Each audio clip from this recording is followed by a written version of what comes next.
Hi, I'm Will. And I'm Luke. And this is Will and Luke Discuss, a vodcast and podcast where we discuss content related to psychology, personal growth, self-development, and well-being. This episode, we're discussing Meditations by Marcus Aurelius, and it was a book suggested by yourself, Luke. So I'm wondering whether you wanted to just give a quick introduction to how you came across this book and what interested you to cover this book with me. Oh, nice one. Don't actually remember. It's Good I stuff. remember reading it about 5 years ago at least, but I think I listened to it a few years before that. I guess I started my own personal study of philosophy, I don't know, when I was about 18 or so. So I probably just came across Stoicism generally, which is the kind of type of philosophy Marcus Aurelius is associated with. And then, yeah, this is just one of the biggies, one of the classic books that define Stoicism in a way. So yeah, I think you mentioned Stoicism. Oh, that was it, wasn't it? Sam Harris's app, the Waking Up app. He invited someone on to do a short series on Stoicism and how it can help, I guess, train our thinking as well as in our meditation. And so you showed a bit of an interest in it, and I was like, well, if we're going to do Stoicism, we've got to do the meditations. For sure. No, I think it's good as well because I guess a lot of the books we've done so far have been kind of written in a way that it's, I guess, kind of directed as self-help or, personal development, kind of written for the audience like us reading it or listening to it. And it's kind of directed. But I think something that interested me when you suggested doing this was that actually that he wrote these for himself. So Marcus Aurelius, he was a Roman emperor for 2 decades from reading the blurb at the beginning of the book. And he kind of wrote these meditations to himself in the last 10 years of his life. And his life was full of kind of, horror, death, loss, suffering, various wars and illnesses throughout the people he knew and throughout his life. And I think, kind of knowing that these are almost like, well, they are like outtakes from his kind of personal diary to himself. And kind of personal directives and ways of living by. Yeah. It's a really interesting angle in which to read a book from, rather than kind of like telling me what to do. It's kind of he's telling himself, and I can just kind of pick and choose what I feel relates to me. And I think that's certainly something that interested me in this book. Yeah, no, me too, definitely. That's I don't know, there's something almost voyeuristic about feeling like you're reading through someone's diary, and and yeah, the fact that it's not been written as a way for someone to make money or to say like, you should act like this, but it's just, he never intended for it to be published. It was just his own personal writings for himself to reflect on. And there's some irony in it as well, because he talked about how, fame is not worth chasing, and in so many generations you'll be forgotten anyway and no one will remember who you are. And yet 2,000 years later, here we are chatting about the book he never meant to publish, about how famous and long-standing he's been. So I thought that was quite funny whenever I read some quotes about that, about fame and how everyone's going to forget you anyway. Yeah. It's, I think the blurb at the beginning by the guy did the foreword that I should probably... Yeah, and we read a version by translation by Gregory Hayes, and it's a good translation. It's really, as you mentioned the other day, it's really easy to read. So I wouldn't let the fact that it's almost 2,000 years old put you off.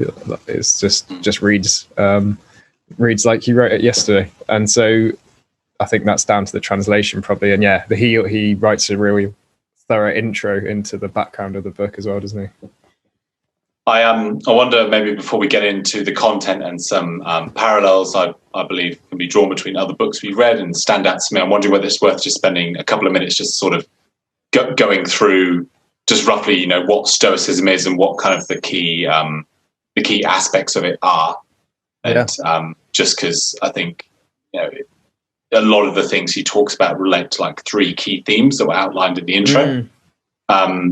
I'm wondering whether, before I just mention those, whether you could just kind of give a brief overview of kind of, what Stoicism is, and kind of where it fits into our thinking. Yeah. Okay. So Stoicism's an ancient Greek philosophy. So Marcus Aurelius, obviously, the Roman. So the Romans borrowed a lot of the Greeks' culture, and Stoicism was definitely one that flourished in Rome. But yeah, in ancient Greece, a stoa was like the name of a porch, basically. So the guys who chatted about this sort of thing would just sit under the porch, and they became known as the Stoics because they sat under the stoa, and that just became known as Stoicism.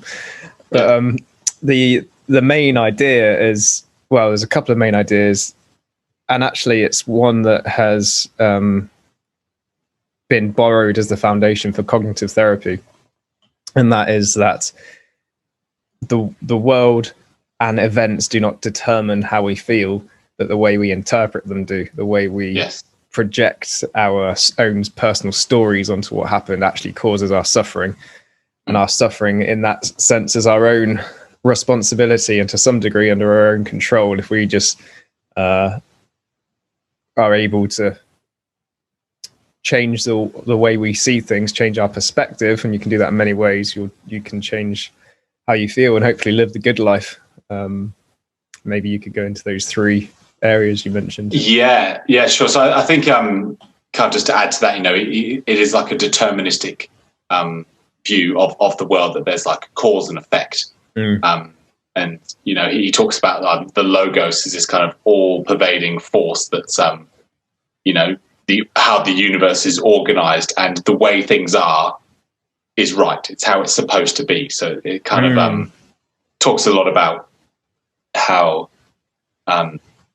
it's not necessarily about like trying to change the world and trying to manipulate the world to kind of fit our will. It's more about, as you say, kind of like that acceptance of the way that things are, like a voluntary acceptance, and we are responsible for our choices and actions in response to the way the world presents itself to us. So yeah, that's kind of my there's a bit of a no, definitely. There's somewhat of a faith in that as well, right? Because there's this idea that the logos, which is really hard to define and get my head around. It's something to do with like all pervasive reason and that logic, and that's he splits into two parts. So it's the individual faculty of reason. And it's the organization of the universe at the same time. Yeah. So the fact that the universe works mechanistically and logically, and it would do so whether we were kind of here or not. But we also have a reasoning faculty and can work out what is logical about the world using our reason, right? Reason is applying logic to thought, and logic, they're saying, is sort of embedded in the fabric of reality. And so this logos, that's the logic that's out in the world, and the reason that's in each one of our minds, they'd use that a general concept for all of it. Yes. I think I might just kind of refer to the three parts that he talks about. So a lot of what he'll refer to in this book is to do with our perception. So it's about having objectivity of thought, because we usually make inappropriate like value judgments and interpretations on the world. So it's more, can we perceive things objectively as they present themselves to us, as opposed to coming up with our own ideas of how things should be or how they look like? Can we see things clearly for what they are? The next is action. So it's like active participation and cooperation with the world. So not necessarily like fighting against it. And it's also like participation with other people as well, how we interact with others. So as much as this is a personal philosophy, I think the Stoics were known more so for their, acting in public life compared to the Epicureans, who are more kind of, they retreated away into their own little communes and things like that. This is more like how can we act in the world and around other people as well. So it's worth keeping that in mind. And also will, which refers a lot to how do we react to things that are out of our control. So it's like a willing acceptance of fate, and kind of what I was referring to earlier, but like kind of however the world presents itself is right. There's no kind of good or bad. It just is, and what it is right, and that's how things should be. Which, as you say, does require quite a lot of faith. And interesting, this isn't a religion or a religious text, which kind of, I think a lot of people do quite enjoy Stoicism for that reason, that it's not necessarily linked to a particular religion. And it's kind of, but then again, it does require a certain amount of faith to, particularly in the area of acceptance, that things are the way they are, even if things are absolutely horrible or the worst thing imaginable is happening, being able to kind of accept what is, and that is right. So perception, action, and will are the three. Perception, action, and will. So there was kind of applying our reason to the world and seeing things how they are, and not kind of projecting stuff onto situations. Then there's how we use that logical thinking in our interactions with other people, and then there's how we accept that the way things are the way things are. And well, it feels like they're saying a step further, right? That's the way it should be, and that we should have some sort of trust that that's. I hesitate to say good, but like that if you take the universe as a whole, it's good. And that although we might be some tiny slither of a part of it, and that sometimes can feel bad, if we see it within its proper context, we will be able to accept it. That's kind of the message I took. Yes. And I think just, one final time, just to refer to a note I made in particular, around those. So it says, everywhere in each moment, you have the option to accept this event with humility. So that's really in relation to what you were just saying about will. Treat this person as he should be treated. So that particularly that's to do with action. When with other people, people can act in a certain way and present themselves to you, and there is still a way that they should be treated. It doesn't mean accept poor behavior or pain inflicted upon you. Like, some people should be treated in certain ways based on how they're acting towards you. And then I guess kind of back to perception, so like to approach the thoughts we have with care so that nothing irrational creeps in. So I think that's where people's typical understanding of Stoicism links to a bit there, that people say, if you're Stoic, that you're kind of unnerved and you're not able to, things don't bother you that much and you don't react and you're quite cold and calculated. And that sort of thing. There's like that old mentality, you're a bit Stoic. And I know British people are referred to as quite Stoic for those reasons, but I think people who study Stoicism at length, or Marcus Aurelius himself, would probably disagree with that. They would say that actually, no, we're not Stoic. We're just kind of seeing things clearly, acting appropriately for the situation, and interacting with others as appropriate. No, that's a good point worth mentioning. That Stoic has come, the word has come to be sort of bastardized and mean like repressing emotion and being cold and hard to speak to.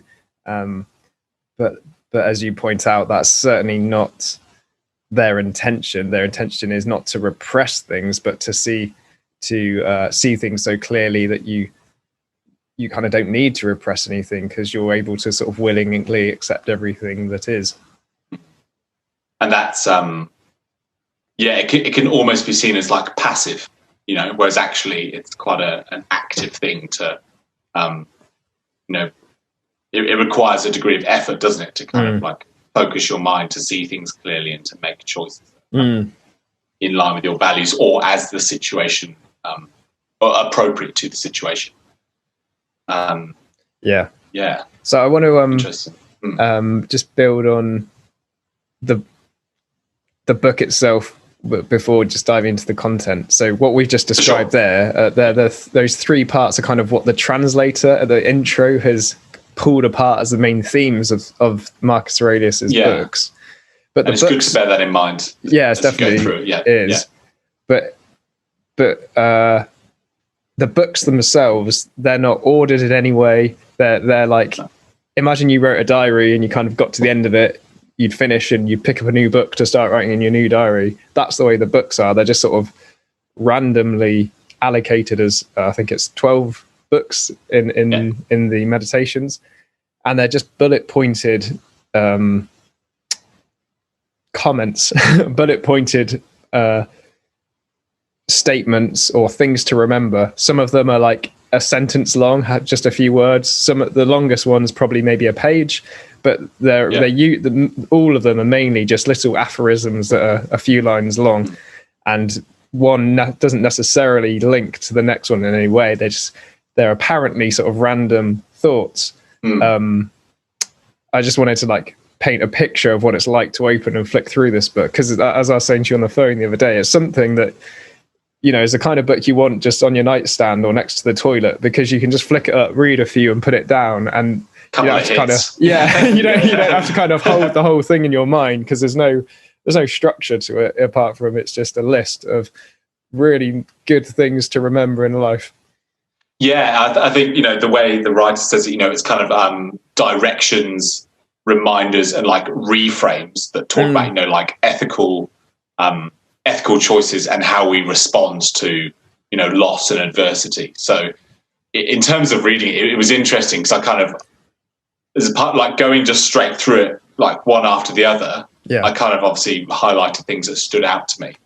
But there was definitely parts of it that reminded me of, you know, flow that we covered, a lot from 12 Rules for Life, Sam Harris Lying. You know, it almost feels like this book, a lot of the advice you hear kind of underpins a lot of the self-help, you know, psychology books that we've kind of gone through. I certainly could draw multiple parallels between some, you know, kind of advice and directions and reframes from this. It kind of feels like he was like the original thinker of them all.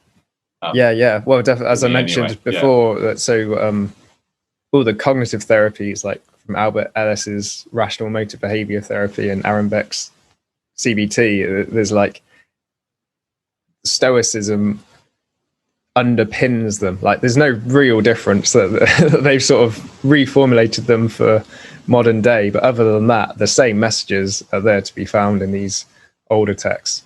And, you know, Marcus Aurelius didn't necessarily come up with them himself, right? He's read them from the Greeks and framed them in his own words. Yeah.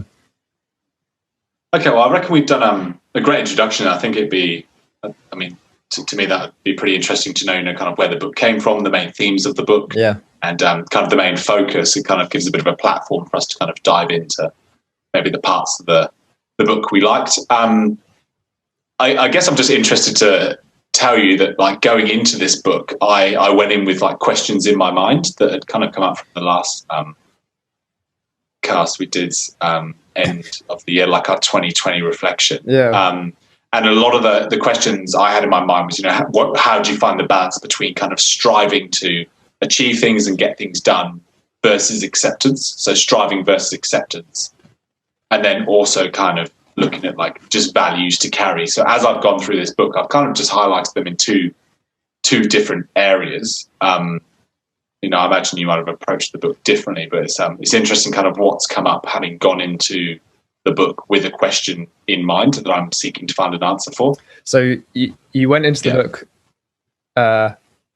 with questions in your mind you wanted to kind of find in there based on our last conversation. And one of them predominantly was when to sort of accept things as they are and when to strive further, something like that. Yeah, exactly. And in particular reference to kind of, you know, goals I'm setting or like tasks I'm doing. So kind of when I'm working on things, how can I find the balance between, you know, doing what I need to do in the moment, but also kind of accepting when things don't quite go to plan or whatever. So, you know, it's interesting what's kind of popped up. But, I think that's a great idea to go into it with an idea of what wisdom you're trying to look for in it. Especially in a book that's just like hit after hit. It's just so many good quotes. So I guess, I mean, if you're happy for me just to go from there, I'd love to. Like a lot of the stuff from early on in the book, I found was like a lot about, you know, focusing on the moment, like undistracted when you're doing a task. So that makes me think a lot about, you know, if I've got a goal kind of in the gym or with my diet or something like that, it's really about, you know, when I'm there, be in the moment and really focus on doing what I need to do. Because if I get distracted thinking about, longer term goals and how this fits into my weekly habits and whether I'm ticking the box for the 7th habit of the week, it's more about every single thing I do, like concentrate with, like he says, precise and genuine seriousness, free from distraction. And, it's kind of hard to know which exact bit of quotes to go from, but that was certainly a starting point that I found quite interesting. Yeah, no, it comes up. A theme you picked up on. Yeah. Well, now you say it, yeah, definitely, it stands out. I think so. His first book was kind of the main virtues and positives he saw in the main people in his life. So he'd go through a list, dad or stepdad, brother, friend, teacher, and then just say like their good qualities to remember. And I think that came up a couple of times in there, this idea that, if we're rational, then we've chosen what we're doing for a reason, and therefore we should be in the moment whilst we're doing it and concentrate on it and not let our mind just be distracted by less important things. And that's something even someone I heard at work says, kind of thinking about, what's the micro environment of what you're doing. So the micro environment, for example, is like when you're in the gym, like you can control that space. But then like the macro stuff is kind of your wider goals, your longer term aims, that sort of thing. Like how, and that's something that made me think about, finding that balance between, not thinking too far ahead when I'm doing a goal, but actually just being in the moment with everything I do. So that's kind of like the getting things done, different horizons, the David Allen's horizons of focus. So it's like when you're on the ground level, be on the ground level, because horizon 5 or whatever it is looking at your main reasons for living, and whilst you're trying to do 5 reps of your bench press or whatever, there's no point really thinking about your wider goal in that very moment. Your concentration should be on your technique and your willpower and exactly what you're doing in that present moment. And I guess there's a sort of trust that what you're doing does fit into the bigger picture, and you don't have to have that constantly on your mind to believe in that. Good point with the trust there. I think, no, I like that. Yeah, I think another thing he mentioned, kind of particularly around that, like striving things. He says, if you can't stop prizing for things, you'll never be free. So you have to like respect our mind and be satisfied with yourself. So that's like another angle on it, in which kind of if we're constantly striving for things instead of being in the moment, we'll never actually be free, because all we've got is the present moment. Like the past is gone, the future's not here yet. And if we're constantly thinking ahead to like what this will get me or where what's happening next, we're never truly going to be liberated from that tension of like jealousy and envy and want and desire. Like it can be a bit of a treadmill that can't really last sometimes. And that highlights perhaps why Sam Harris thought a Stoicism series would work well in a meditation app, because it's essentially the same message, right? That if we're constantly thinking about the future or the past or making these stories in our mind that aren't actually related to reality, we're just living in a dream. And even though we're planning for all this good stuff, we'll never actually be able to enjoy it when we get it if we haven't trained ourselves to live in the moment. And another bit of advice to build on that, he says, treat life action by action. So one thing at a time. He says assemble life action by action.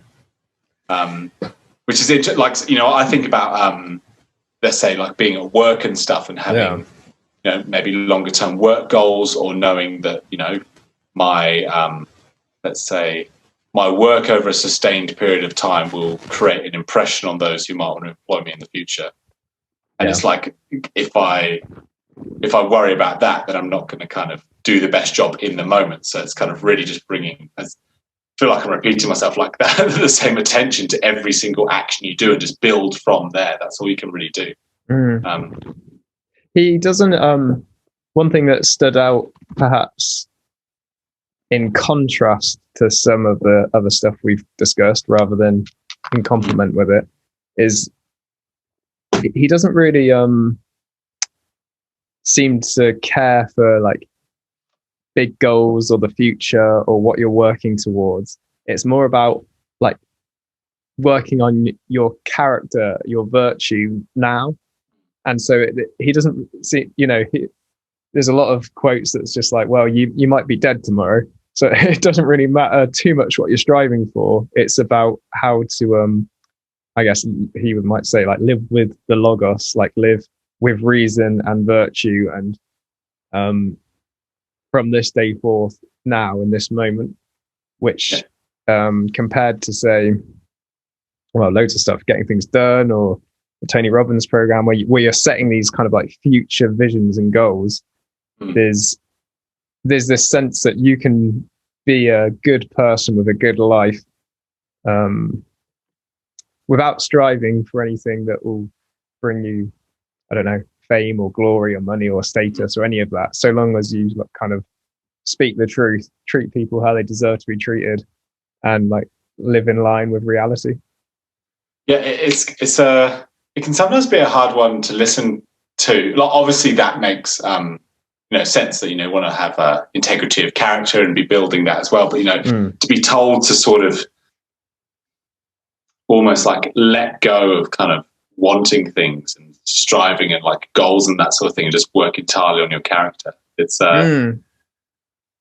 sounds really noble, but it's really hard to do. It's funny you mentioned that, because I saw a quote on Jordan Peterson put up today, basically saying like, don't worry about like fame and striving. It's more about like working on your character, because everywhere you go, you carry your character with you. Yeah.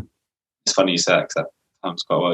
He definitely talks a lot about like telling the truth and standing up straight and being a good citizen. And he says like concentrate on what you have to do, then do it. Speak the truth as you see it. So like a lot around telling the truth and being like being of good character, and like how not telling the truth can make the world crumble around you. Like it's a self-deception. There's a lot of echoes in there from Sam Harris's Lying and from 6 Pillars of Self-Esteem, right? Where if you deceive and tell lies, he might phrase it as sort of it's acting out of line with the logos, like and as you mentioned then, it will have its destructive impact on the world around you, but also have its destructive impact on your own mind. You need to work to live in line with reality. And if you allow things to, you don't accept things, you hide from them, or you distort them to fit your story of things, like you're sort of crushing your most important part of you, your like spirit, your soul, whatever he'll call it. So it's not just about like, well, like, you should tell the truth, it's a good thing to do. It's like, no, you're actively hurting yourself when you don't strive for the truth. That would impact all three. That would impact your perception on the world, the way you act around people, and your kind of will and your willingness to accept the world as it is. That's a. I wonder if you could just mention. You sent me a couple of texts midweek. A couple of quotes you liked, and one of them probably relates quite closely to this. Have you got it up there, or it's just loading right now as you mentioned it? I clicked on the WhatsApp link. See. Okay, no worries. It should be there, but it's I've got it certain here. Oh, you got it right there. Oh, great. Cool. Didn't need to fill a gap. I think it's this one you're referring to. Go for it. The despicable phoniness of people who say, listen, I'm going to level with you here. What does that mean? It shouldn't even need to be said. It should be obvious, written in block letters on your forehead. It should be audible in your voice, visible in your eyes, like a lover who looks into your face and takes the whole story at a glance. A straightforward, honest person should be like someone who stinks. When you're in the same room with him, you know it. But false straightforwardness is like a knife in the back. False friendship is the worst. Avoid it at all costs. If you're honest and straightforward and mean well, it should show in your eyes. It should be unmistakable. I love that. That was good. When he said that to me midweek, I hadn't quite gotten to that bit in the book yet, but it was. I think it definitely ties into a lot of what we've been talking about before. He says as well in the final book, if it's not right, don't do it. If it's not true, don't say it. Yeah. I quite like the how literal some of the translations are in the book. Like, I'm always curious, like whether that's how it would sound in Greek or not. Yeah. But, It's curious. Yeah. So I think I just love the a straightforward, honest person should be like someone who stinks. When you're in the same room with him, you know it. That's funny. That kind of, listen, I'm going to level with you here, or let me be honest with you, or I'm going to be straight with you now. Like, we have so many of these little pre-phrases which imply that we're not usually honest. It's a really nice thing to pick up on, because like, it shouldn't be this occasional thing you drop in. It's like, well, look, let me be frank with you. I'm going to be honest now. It's like, no, you should always be honest for your own self kind of worth, and your integrity of your own mind.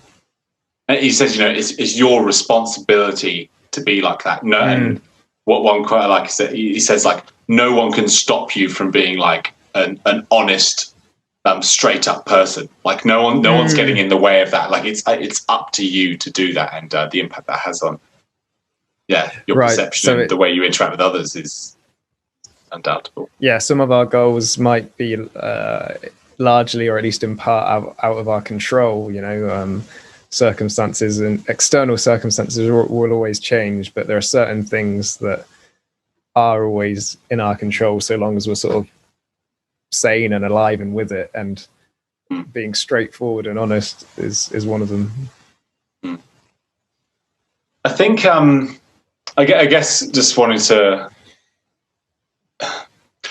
know what maybe you gleaned from the book in relation to that striving versus acceptance things. It's a question we kind of we toiled with at the end of the last podcast. How do we find the balance between having goals and things we're working towards, but also kind of when they don't go to plan, how can we practice that self-acceptance and self-love? I wonder if anything stood out to you about that at all, or any overall themes that might be able to help me out with my question.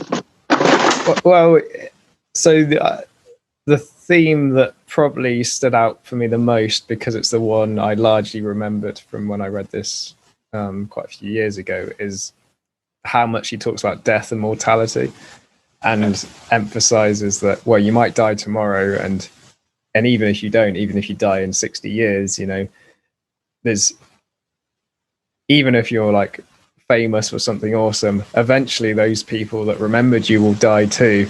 And it sort of really hammers that home in many different phrases. And I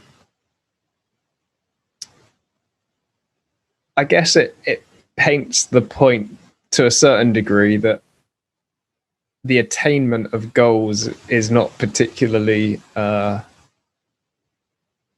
important in that context. In terms of, it's not like it's going to give you everlastingness or something like that. It might have some knock-on effects of good in the world, and hopefully so. But I don't know. It sort of emphasizes the point of, do we strive for things because of that? Because it will have good, positive effects on the world, or is there some ego-driven, like, I want to have this kind of status, it will look good if I get this position or earn this amount of money, or produce this thing, or that everyone will admire. And I think to the degree that some of our aspirations are fueled by ego, he sort of crushes that by saying that's going to die. Like, even if it doesn't die with you, it will die eventually. So I guess in that perspective, that emphasizes that, although I wouldn't sort of give up setting goals, because it's kind of fun and gives you a bit of oomph and passion to do stuff.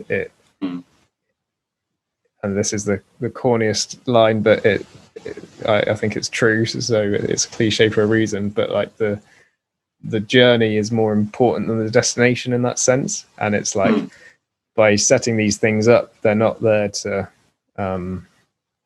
beat ourselves up with when we don't attain them or we reach an obstacle or make a mistake. They're there to just sort of give us some fuel to do a bit of good if we can and enjoy ourselves if we can. And then at the end of it, we'll die and it'll all be forgotten, but might have had a good time along the way.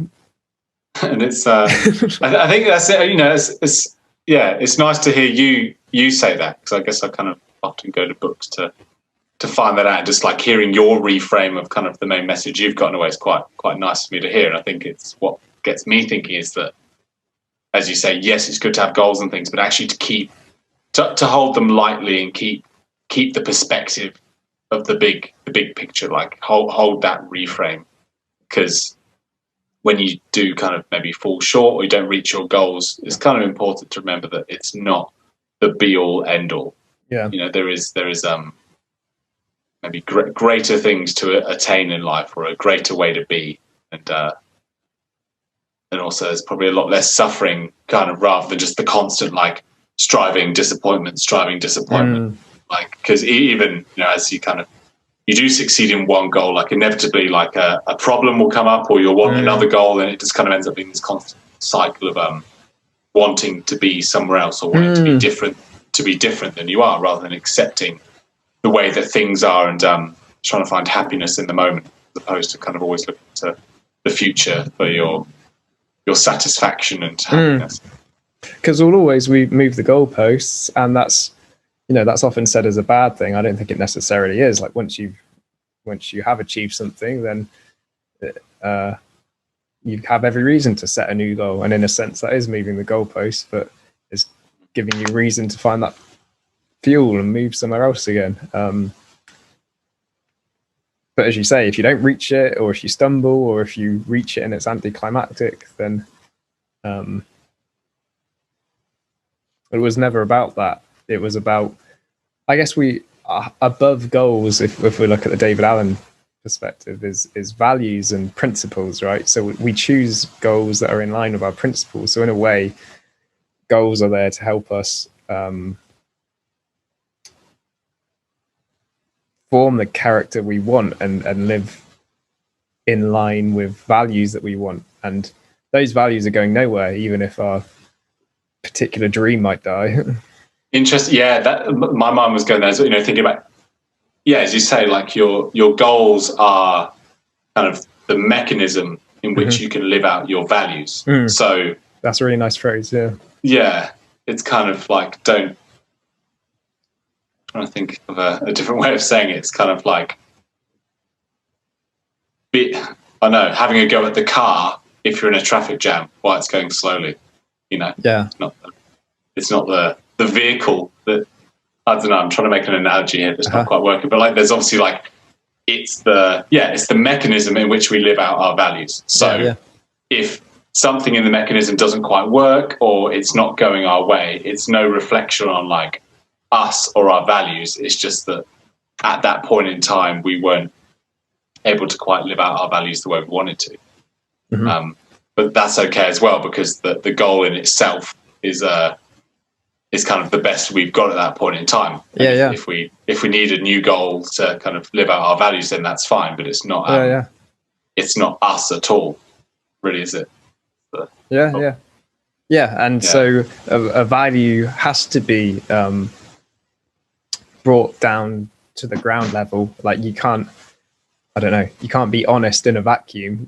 Honesty, you have to have actual situations and yourself and other people to be honest with, and things to be honest about. So honesty is this sort of abstract concept, and you can only bring it into reality and humanity in any given particular situation. And I guess goals are sort of our big particular situations that hopefully align somewhat with our values. But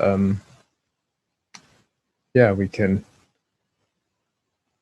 it's the values that are more important than the goals, I guess. And I think just can't just build that a bit. You know, he's saying that you can live out your values and you can be a good person no matter what's going on in the world around us. So I know as much we've been talking about goals as our own personal, created way of directing our values towards something meaningful. No, to live out those values, like he's saying as well, like you can hold those values and that integrity and that humility in any situation you're in. So no matter how the world presents itself to you, you can choose to live in harmony with your values, no matter what the world's kind of presenting itself.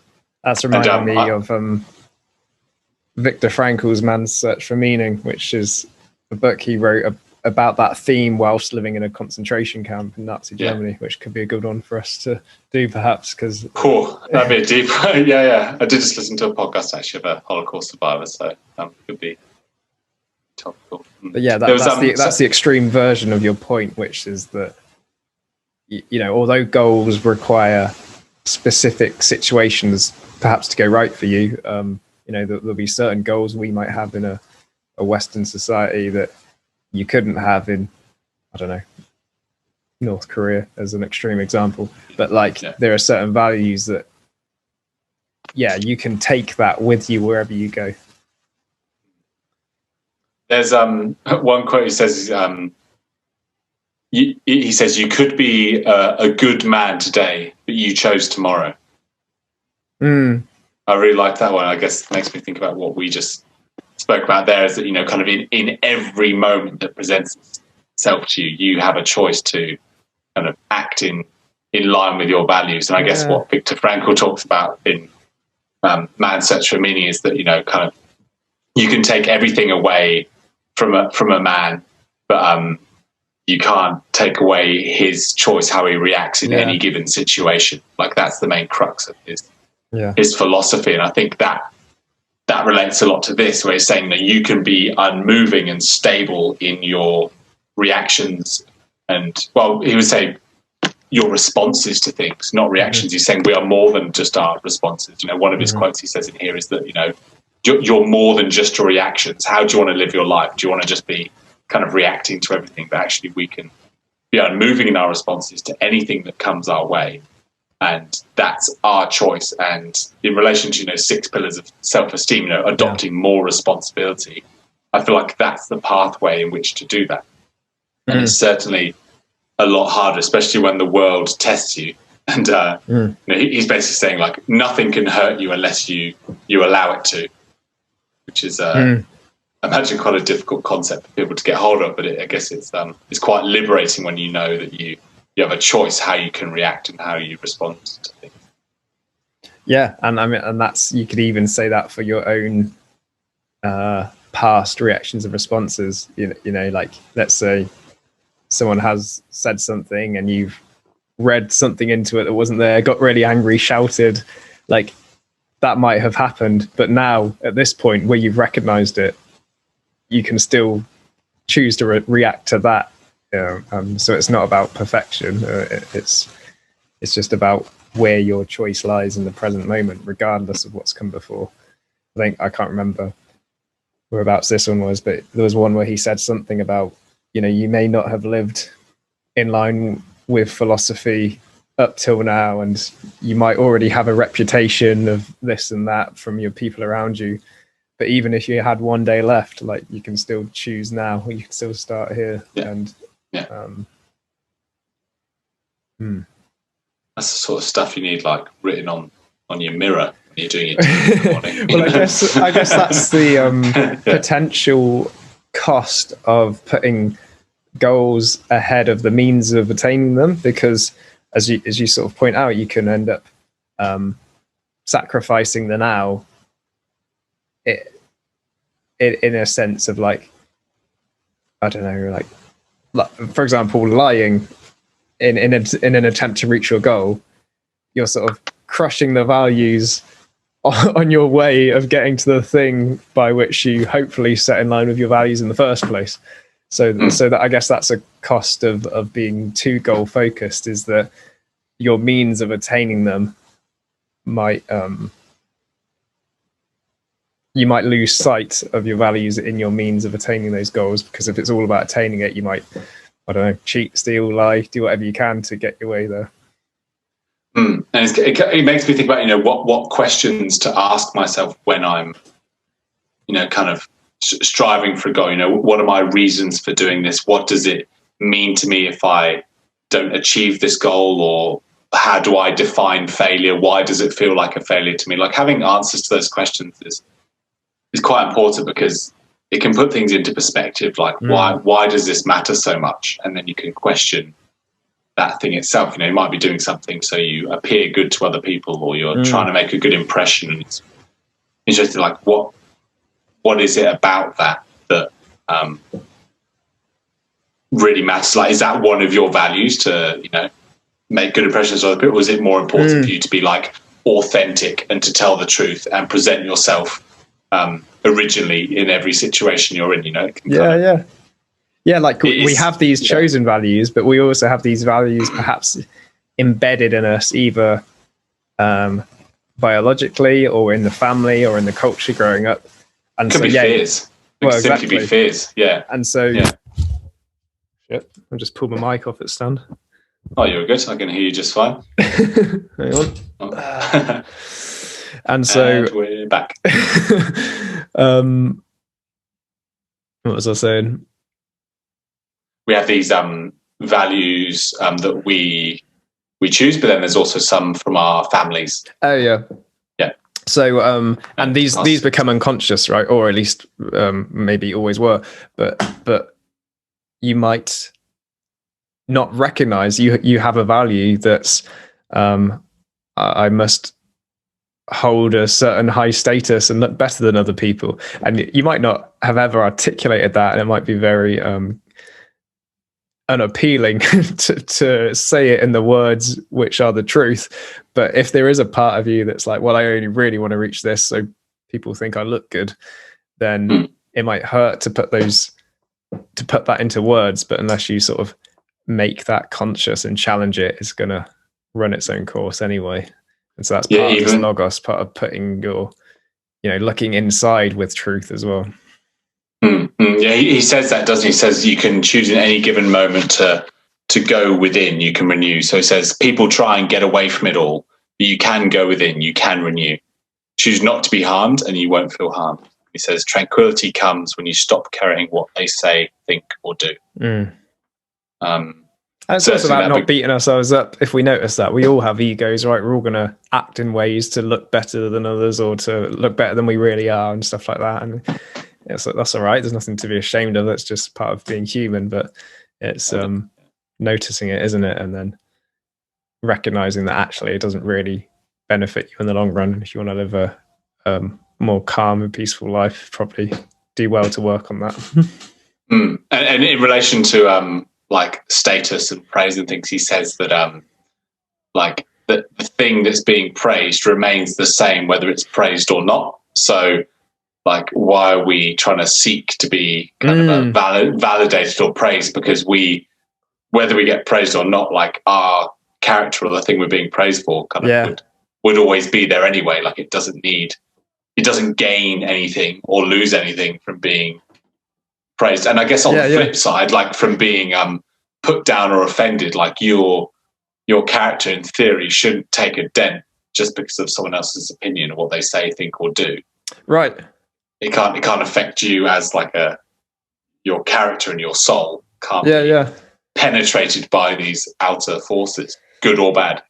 Yeah, like whatever you've done, it's the same whatever anyone thinks of it. Like someone thinking something or stamping their own sense of value on something you've said or done doesn't change anything about what you've said or done. So it also change the way you feel about it, just that someone else either thinks it's really good or thinks it's abhorrent or whatever. It's I feel like that's certainly easier said than done. Oh, definitely. For sure. But it's worth saying, and probably worth saying a lot, just to sort of ingrain it. Absolutely. Yeah. No, for sure. Cool. Well, I guess I'm wondering if there's any certain quotes or parts that stood out to you. I know you mentioned to me that you went through it again and highlighted ones that particularly stood out to you. I'm aware we're kind of heading towards the last bit of this podcast. I would love to hear if there's anything. Yeah, I was just scrolling through now. So I highlighted some in yellow, which obviously meant something to me at the time. So I can. Yellow. Yeah. Yellow. It's the the automatic color of the highlighter is nice and standing out. So here's one. Look at who they really are, people whose approval you long for, and what their minds are really like. Then you won't blame the ones who make mistakes they can't help, and you won't feel a need for their approval. You will have seen the sources of both, their judgments and their actions. So for me, in that, it's sort of this idea that sometimes we might, let's say, feel good that someone praised us without even thinking about what that person is like. You know, would you? And to some degree, we're all just fallible and human, right? And you wouldn't. There are probably particular people you wouldn't necessarily want to have a good opinion of you, and particular people who you'd be quite happy if they didn't think very good things of you because of what you know of their values and character and whatever. So just sort of hammers home what we were just talking about. Yeah, nice. Think of yourself as dead. You have lived your life. Now take what's left and live it properly. Yeah. There was another one I texted you the other day about that hammered home this idea of the logos and truth. So that which is and that which is the case are closely linked, so that nature is synonymous with truth, the source of all true things. To lie deliberately is to blaspheme. The liar commits deceit and thus injustice. And likewise, to lie without realizing it, because the involuntary liar disrupts the harmony of nature, its order. He is in conflict with the way the world is structured, and anyone who deviates towards what is opposed to the truth, even against his will. Nature gave him the resources to distinguish between true and false, and he neglected them, and now he can't tell the difference. Yeah. I mean, that could just be Jordan Peterson and Harris talking there. Good one. Yeah. I really like that last line, the idea that please do, if you deceive yourself enough, you'll eventually not realize you're deceiving yourself. You won't know the difference between true and false. And I mean, that's basically the difference between sanity and not, isn't it? Ultimately, it hammers home in Nathaniel Brandon's work as well. He talks about the difference between suppression and repression. Yes. So like, you might not like a certain thought you have, so shove it away, or a feeling you have, you're ashamed of it, so you actively push it away, and that is a choice. But you do that enough times, and then it starts to happen involuntarily and unconsciously. And although now you don't have a choice, you're still responsible because you were the one who pushed it down 200 times in the past, and now the fact that it's stuck there unconsciously is still kind of down to you. It's like the story of feeding the dragon under the carpet. And the Jordan Peterson one. I'm enjoying just hearing you read out a couple. Actually, do you mind reading out just a couple more that stood out to you? But it's quite nice just to hear them. I know we've kind of talked slightly abstractly about a few of them. It's nice just to hear some straight up quotes. So I'm not choosing these for any reason other than that I highlighted them at the time. So let's see. Socrates used to call popular beliefs the monsters under the bed, only useful for frightening children with. So I guess, what did I like about that? This idea that